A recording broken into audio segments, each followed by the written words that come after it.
ang 819 DXUM News and Public Affairs. Sa Davao City, 819 DXUM. At oras alas 12:30.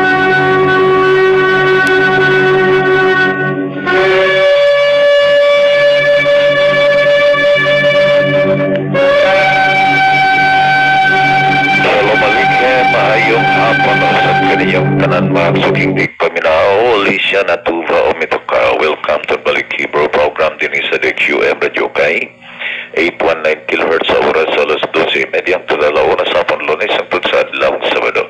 Kini si More Azaria Gilbert Minyoza, Pacifica Salawak, Engineer Ronel Mandres sa Roy Johnson Station Manager. Magatimpay ang kaning tanan 0929-311-3484. Kaya sunod na kita mga paibalo na tungod kay na kita mga appointments nga diin karon lamang si manahan nato na fix karong Huwebes mga kigsunan maabot nga Huwebes na wala may laing Huwebes sunod ugma na no tungod kay Martes unta karon Visrada Shem sunod ugma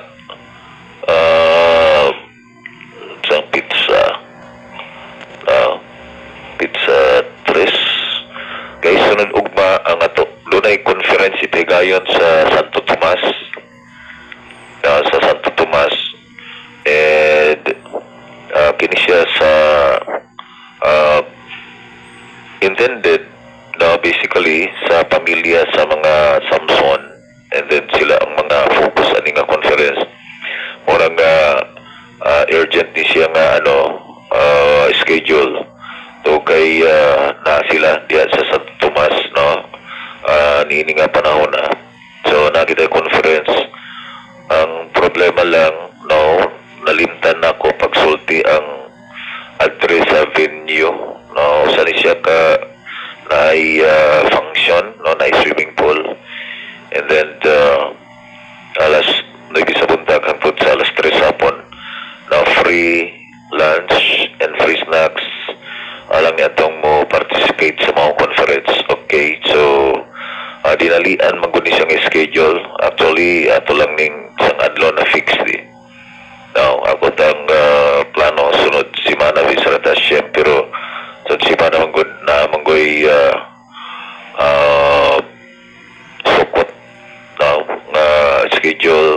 So mo birakat gabi buntag. So mayroong dan na dili ko gusto maistorbo na okay nga schedule. Okay? So,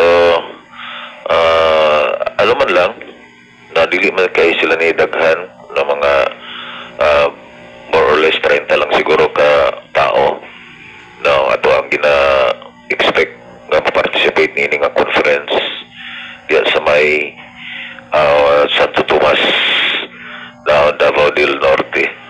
Okay? And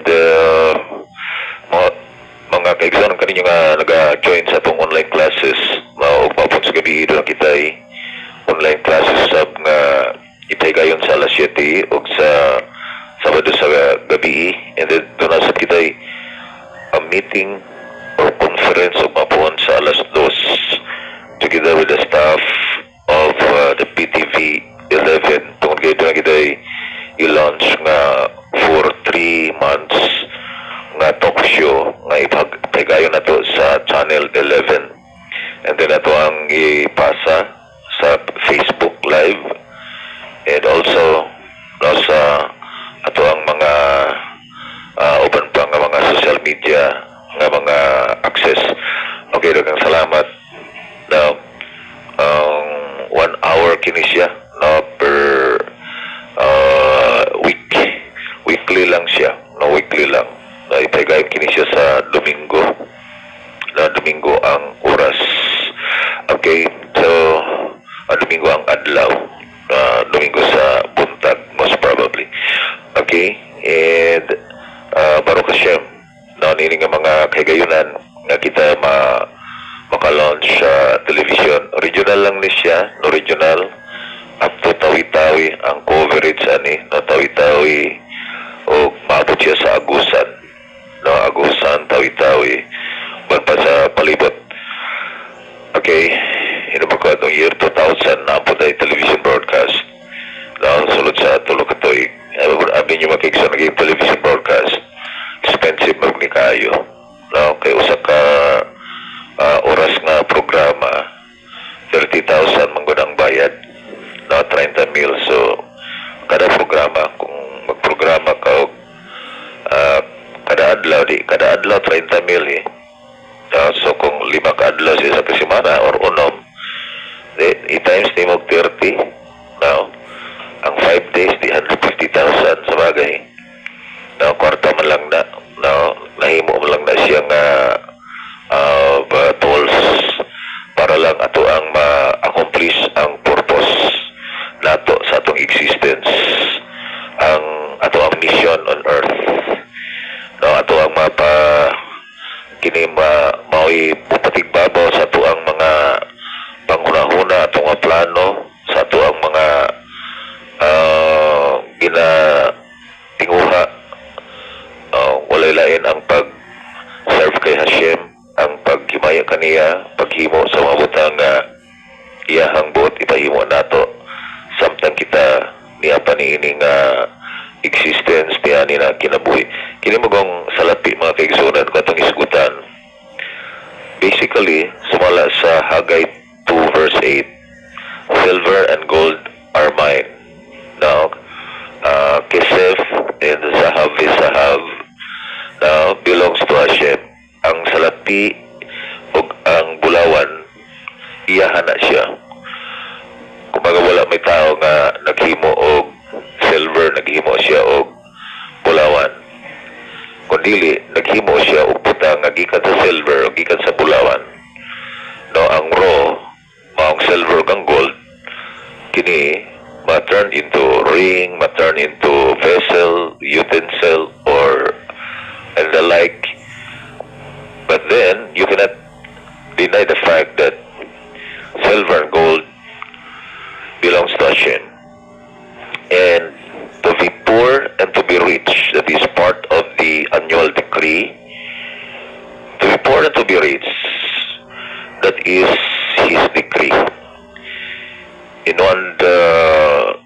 Samuel chapter 2 verse 6 ato makita na Hashem makes poor makes rich 6 to 7 siya mao ang magpakabo sa tao siya pod ang magdagaya sa tao so dili na ato ang diskarte kay kung kita tayo magbuot wala gi pobre diri sa kalibutan na kung kita lang magbuot wa gi pobre no decree maguna siya na mo nang gingon napita sa presidente na wala nang mahirap sa Pilipino mga gigsonan dili na siya kumbaga impractical na siya or unrealistic dili siya realistic because the poor will not cease from the earth that is the book of Deuteronomy ang mga kabos dili na mawala sa kalibutan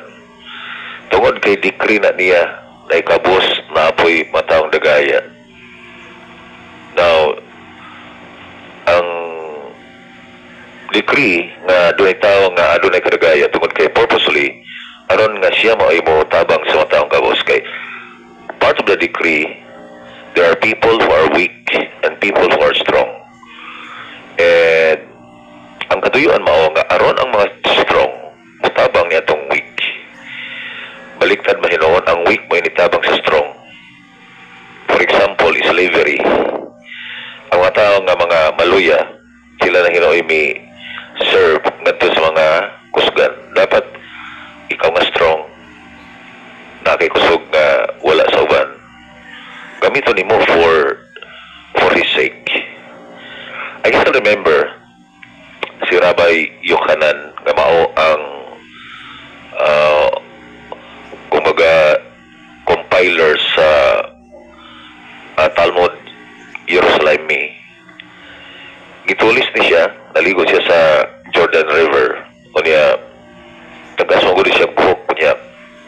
iyang buhok. Kanya, as kay ilong, pino kay siya og kutis. Mura siya babae tanahon. And then, doon ay tulisan nga si Riis Lakis. Iyang gipulis. Ngayon si Rabbi Yochanan, and siya, before I give what you demand, can I say something to you? So yes, and siya, I see an energy within your body. Kita ko siyang lawas. Nakakita kong energy sa mong lawas. Why not use it for the service of Hashem? Doon na kay energy sa sulod. Kung nganong ang imong energy, imo mang gigamit sa evil, why not use it for the good? Mitubag po si Riis Lakis. Would you think that Hashem will still accept me despite of what I did? So why not? Come to my yeshiva and I'll make it to be one of my Talmidim and study. Tuod man, magigsunan mi study siya o siya usa sa mga tanaim nga makita nimo sa Gimara nga adun na siya mga gitawag o ideas sa mga discussions o doon mga linya nga authored by him, Riis Lakis. Riis Lakis. Ingan pagin siya, ipaasawa na ako ang igsuon sa imo ha. Akong ihatag sa imo ha para imong maasawa. Tuod man, nahimo siyang matuba sa ubang mga sages, wa kay makita nga gitawag siya rabbi, pero nahimo siyang usa sa mga tanaim. Okay, if ever na ay linya nga siya may author, Riis Lakis lang gibutang. Dili yung makita nga na ay rabbi. Okay, tawagon lang na to siya og rabbi. Nahimo siyang usa ka banggitan nga kumaga character or figure sa Gimara.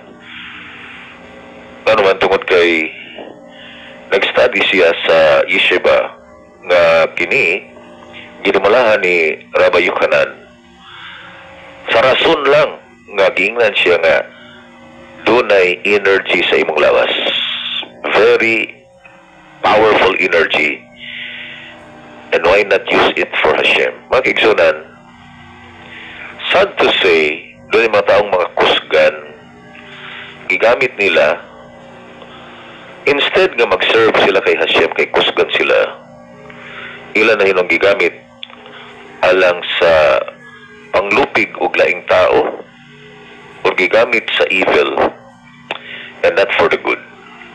It is Hashem who makes us strong and makes us weak. So why there are weak? Why not Hashem make everyone to be strong? Now na pa may weak, so that the strong can serve the weak. Why Hashem make other people be rich and also poor, so that the rich can do tzedakah, can give charity or show kindness to the poor for their merit. Alang-alang sa ilang merit, alang-alang sa ilahang ulam haba, alang-alang sa ilang reward in the future. Ug may hinungdan nga nganong bisag kinsa pa ang mitindog nga leader sa matag usa ka nasod, nganong dili gyud ma-eliminate ang poverty, nganong dili gyud. Inatunta nga na leader diri sa Pilipinas na nga dili ingon nga eliminate ang poor, ang poverty, I should say, kundi i-encourage ang tanang mga taong may kakayahan na sponsor sa tabang alang sa mga kabus. Instead nga ilang binuang nga ilang kwarta, say for example kining mga sikat kaayo ro mga tao nga gikan sa opisina sa DPWH nga ipildi lang nila sa kasino ang bilyon-bilyon. Mga kaigsunan ko, mga tao nga wala kasabot nga nung gi-interest nila ang mga nganong naana sila na sila opportunity nga magkwartahan o giwaldas ra nila. They don't know the purpose. Wala sila masayod sa purpose nganong na sila kwarta. Mawitawa dapat mo study tag Torah for the nations, Torah for humanity, laws for humanity. Ngano man aron makabaluta sa ato ang purpose. Say for example, if you are engaged in business, it's not the profit or the gain matters most, but the purpose why. Ang iyong katuyuan nganong ikaw ni-engage sa negosyo. Dapat masayad ka nga dili lamang alang sa ginansya na mayong dako. That is not the question, but the question is what is the purpose? Pwede nga ang purpose maka-employ ka og mga tao nga way trabaho. That is one of the purposes. Og unya kung moasinso ang iyong negosyo tungod kay mutabang ka og mga kabus, i-share nimo ang mga butang nga naa nimo nga kung baga extra plus na siya nimo, no, alang-alang sa imuhang livelihood. Gabisan og lingkod-lingkod na lang ka, walay singot, itubo ang imuhang finances kada oras na iniabot nimo. Baron Hashem for that privilege or opportunity for you to experience such favor and blessings. But remember, there is always an intention or purpose. Why? May purpose. Ug dapat masayod ta sa purpose. Para asa ni? Kabalo ba yata mga kaigsunan kitang tanan nga only what you learned, what you studied, what you gained from the Torah shall go with you in the Olam Haba or in the next world. You cannot bring anything except what you have learned from the Torah, what you studied from the Torah, and what you perform in obedience to the Torah. Unsay imuhang gi-perform, unsay imong gihimo, makiksunan ko, sumala sa Torah purpose, Torah design. Walang na mo kuyog nimo. Sa lahat ka pagkasulti, pagkabulahan nimo nga ikaw na kay mga extra nga mga bahandi nga wala kay kulang when it comes to money. O ganoon na siya purpose designed by the Creator Himself. Mao nang panahon sa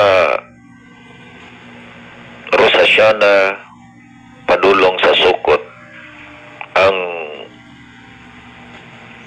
tulo ka butang nga gi-highlight sa bira ka book mao ang maka-change sa evil decree. The thing that can change the evil decree every year is Teshuvah, Tefillah, and Tzedakah. Teshuvah, Tefillah, and Tzedakah. That is repentance or return to the Creator. Tefillah, that is engaged in prayer, biraka. And then Tzedakah, engaged in charity or showing kindness to the poor, whether money or food, whether sa kwarta or pagkaon, and even employment, livelihood. Because for the sages, the greatest tzedakah is livelihood. Imong gi-employ ang tao. Kaya wala lamang nimo siya pakauna, kundili buong buhay niya imuhang gitagaan og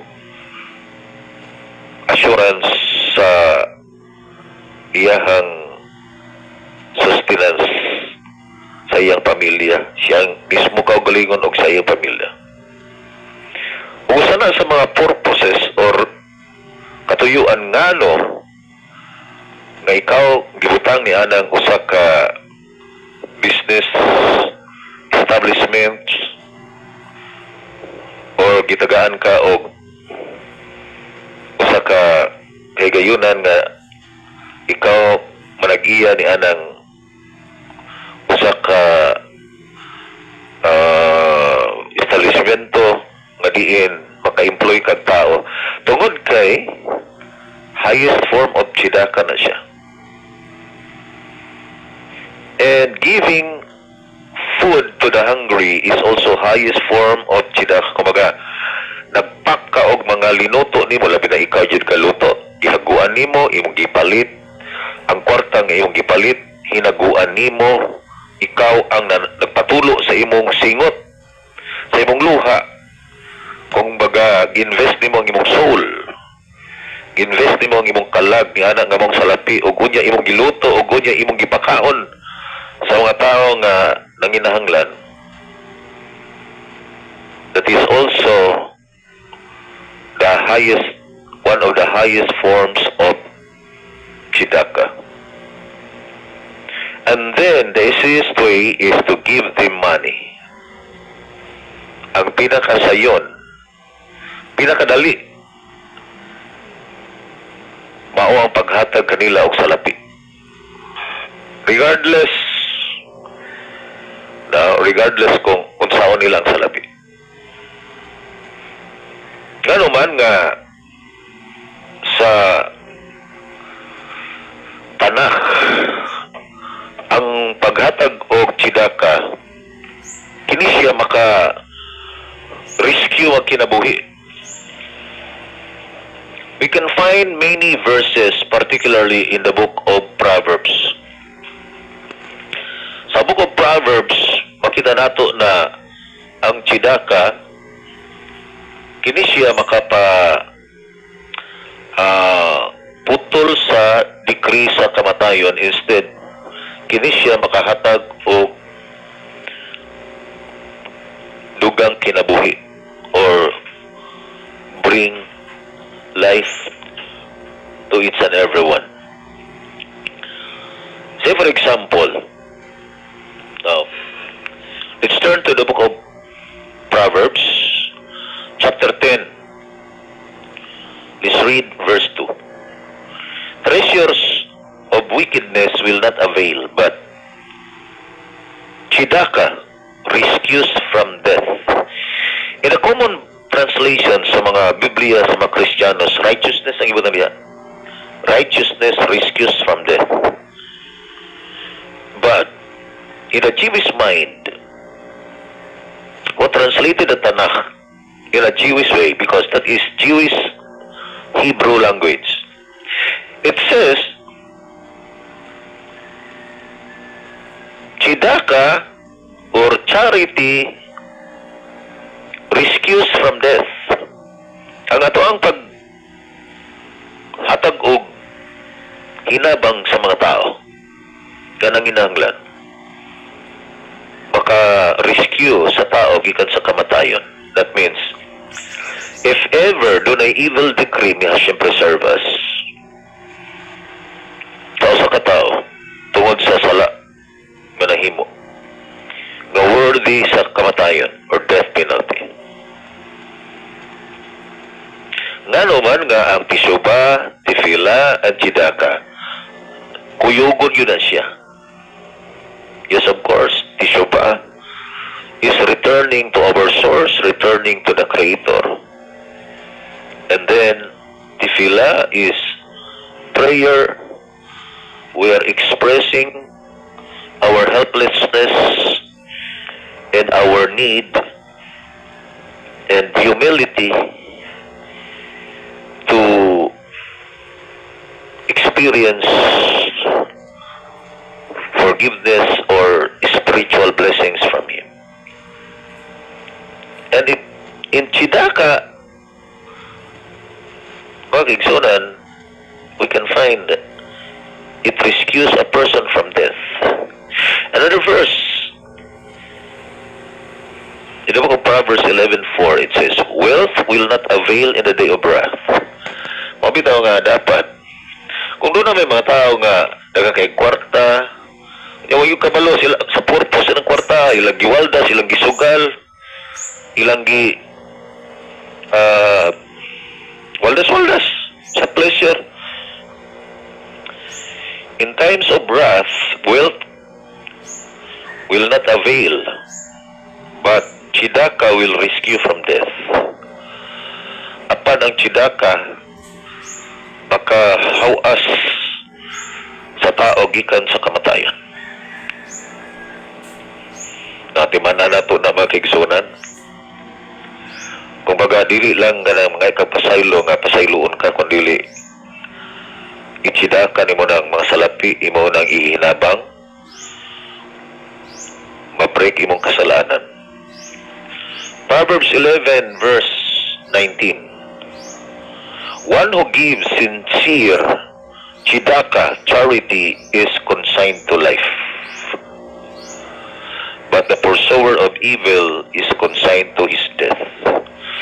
Ang mga tao nga doon ay sincere Tzedakah, he is consigned to life. Sincere ang usa ka tao sa paghimo og Tzedakah, siya dadon ngadto sa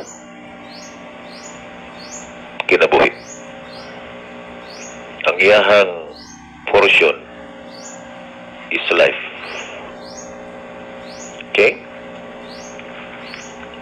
So makita nato another verse, chapter 13 of the book of Proverbs, in verse 6.